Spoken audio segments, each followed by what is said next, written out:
T as in Tao. Coming to you live from Bamboo Forest, it's the Tao Eternal. Oh hey homies, what up? Buenos dias. Alright, let's do a little housekeeping. I got my first ever King's Tome just from a random drop, so let's open that up. Money, money, money, money. Money. Alright. I'll take it. Getting paid. A little housekeeping going. Do a little this. Boop, boop, boop. Alright. Look at that. Level 20. Purple phase. Get your face and get it purple. So today we're going to do something a little bit different. I wanted to do a feature on a particular card. It's often not played as a leader, so it's a little harder to do it the traditional way we have been. But I wanted to look at the Mana Syphon. So when I first started playing Rival, I got Syphon, I tried it out. I felt like I was just losing when I played it, so I stayed away from it for a while. And then as I've been watching these top replays, I've noticed that it is, I think, the only auto-include at high levels in the game. Basically, all the best players are running it in all of their decks, I think without exception. So it got me a little curious. What's going on with the Syphon? So I wanted just to talk a little bit about what it is, how you use it, and we'll look at some examples from top replays. So the Syphon itself costs 6 mana. You play it, and it will, over the course of about 10 seconds, generate 8 mana. So already it nets you 2 mana. That's okay, but that's not really where this card shines. The point of playing this card is by playing the Syphon, you use 6 mana to defer that mana till later. Over the course of the following 10 seconds, it'll start proccing, and you'll spend the 6 mana to get mana at essentially double the rate over the next 10 seconds. Why is this an advantage? Well, in a game like Rival, where you're placing cards on a board, and once you do this, they essentially are on autopilot, you have an advantage if you play cards in response to your opponent's plays. You want to play second, because if you see what they've played, you can play a more efficient response or a direct counter to whatever card they put on the board. If you have a Mana Syphon and your opponent doesn't, and you play it, particularly if it's your first card played, it's going to force your opponent to either play some card on the board that's aggressive, or just burn their mana waiting for you to play. Either way, you're getting an advantage in your economy, and that's really the whole point of the card. Defer mana till later, force your opponent to play sooner so that you can respond and be more efficient. Now, don't get me wrong, if your responses to your opponent's plays are inefficient, you've just kind of wasted the Syphon. But if you play it correctly and are efficient with how you respond to your opponent's pushes and develop a strong counter push, this mana deferring mechanic is probably the most effective thing that you can do in the whole game. Again, playing in response to your opponent as opposed to being the initial aggressor, I think is the best advantage in the game. And this card makes that happen for you. If your opponent has a Syphon as well, then you're kind of just playing ping pong, just going back and forth. But if your opponent has a Syphon and you don't, and they know how to play it correctly, so long as they don't make any gross mistakes, I feel like you will lose. It's just that good. So let's jump into some gameplay and see if we can notice how it's being used.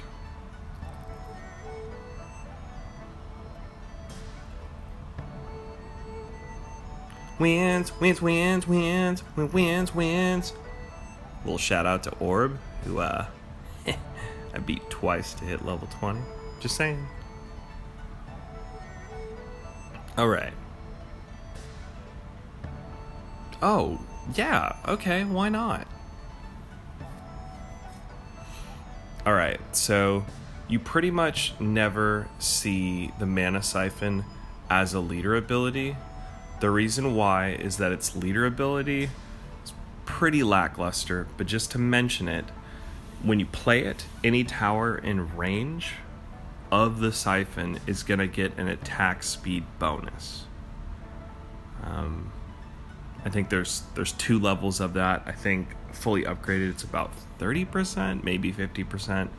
Towers shoot faster. It's okay, but it's really hard to get it to work well. A note on that though, if you play it directly in between all 3 of your towers, kind of just in the middle of your board on your side of the court, it will be in range to give this bonus to all 3 of your towers. So if you're going to play it that way, that's often how you want to play it. Alright, so we have Schizo Phoenix from the Legion of Boom and Mr. Juan Gonzalez, also from the Legion of Boom. Go figure. Little Civil War. Schizo's running Villager Leader. There's more of them. That's why people don't run it. It's just lots of village people. You'll see. Hydras for Mr. Juan Gonzalez. We've talked about Hydras. You play them, you get more. I'm actually a huge fan now. I wouldn't play them. I'm very unlikely to play them not in the leader slot, but in the leader slot, Hydras are awesome. So, Gonzalez has a Syphon to start. It's very likely that that's going to be his first play, so we'll see what he does with it and talk about how he places it. Bam. Okay. So when you have a Syphon, if it is in your opening hand, you pretty much always want to play it first to start getting that mana advantage rolling right away in the match. It essentially, if you play it first and your opponent can't respond, it can give you that lead effectively for the whole match. And then you're just building on it. As far as I can tell, there are only 3 places to play a well that are effective or useful.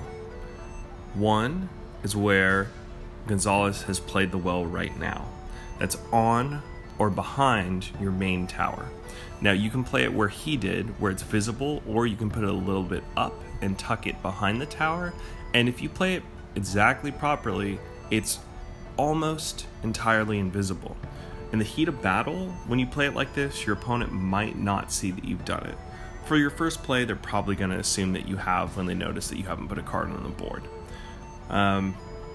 Advantages to playing it here is either, like I said, tucking it behind the tower so your opponent possibly doesn't see it, or if it gets attacked here, the most likely candidate being with a meteor hammer. If it gets hammered here, that's going to proc your main tower, do a little bit of damage to it, but it's also going to activate it. So in future defenses, that main tower, which has a longer range than the other 2, is going to be able to help defend the other 2 towers. So it's a way of baiting your opponent into activating your main tower. The second place that you can place a mana well effectively is equidistant between your 3 towers. So if you're on the red side, in the science lab, they don't have it yet. I think it might be a bug. But essentially you'd be playing it on your guild's logo. So kind of directly in between your north and south tower, a little bit, if you're on red side, a little bit west of your main tower. And it's in an equal range between all of the towers. If you place it properly, it will be out of range of a meteor hammer.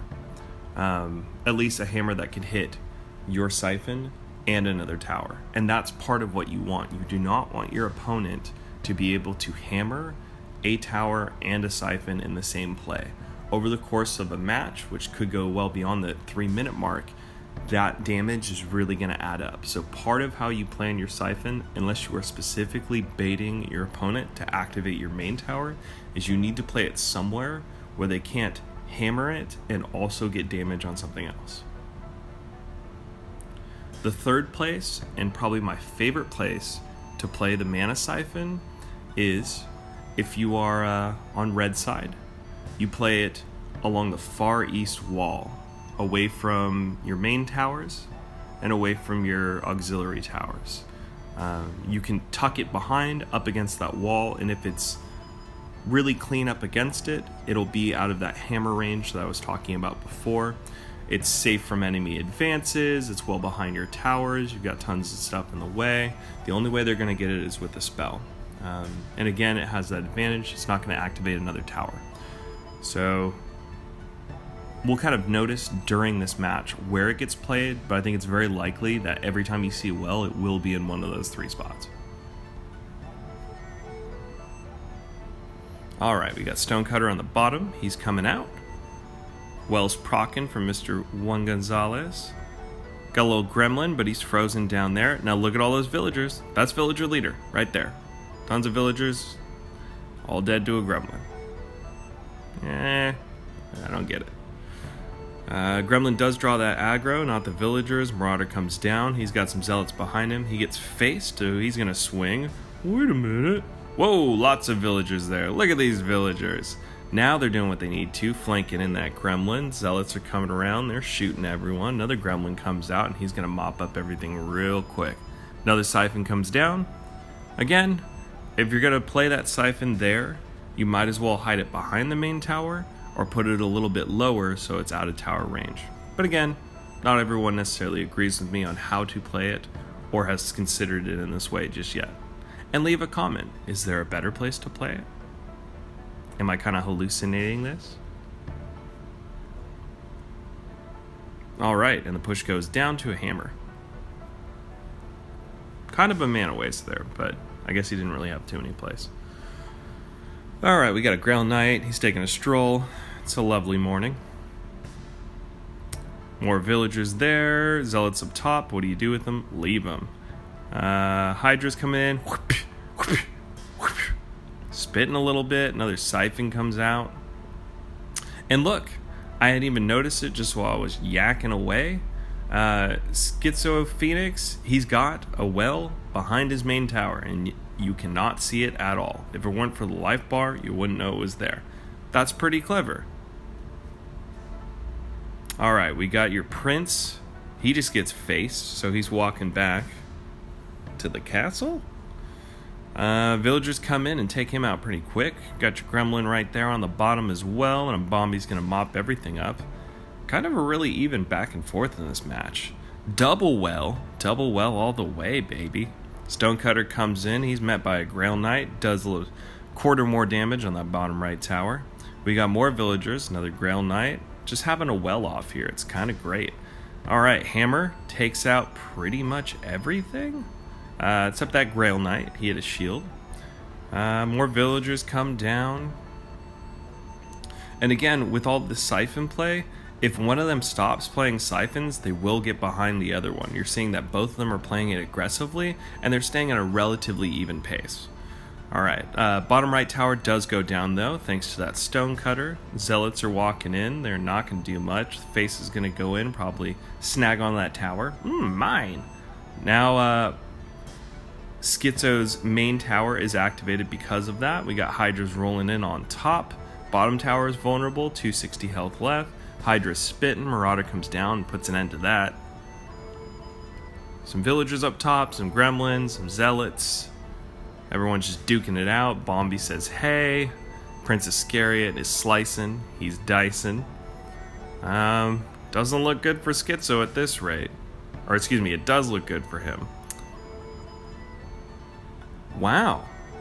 And he gets it, that simple. Huh. Kind of thought that bottom tower was going down. So there you go.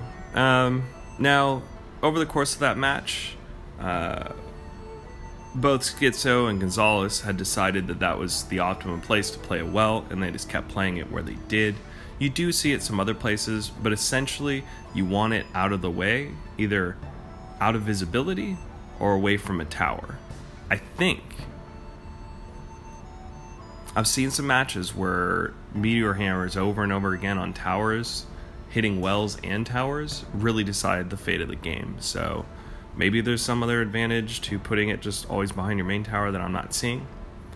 But I think that's essentially how it goes.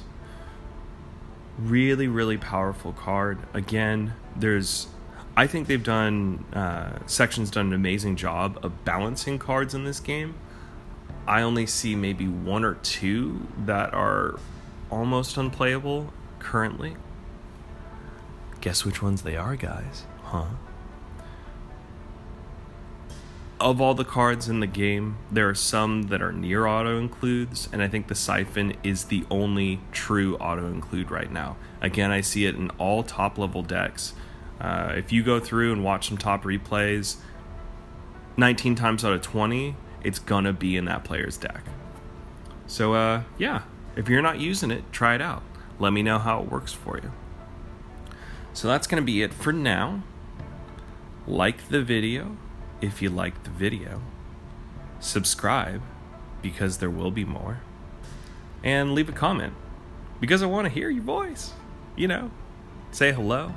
Let me know if I said something that was really, really helpful and you hadn't thought of. Also, let me know if I totally missed something or is way off base with something else. I want to know, because part of this is creating community, and part of this is me learning too.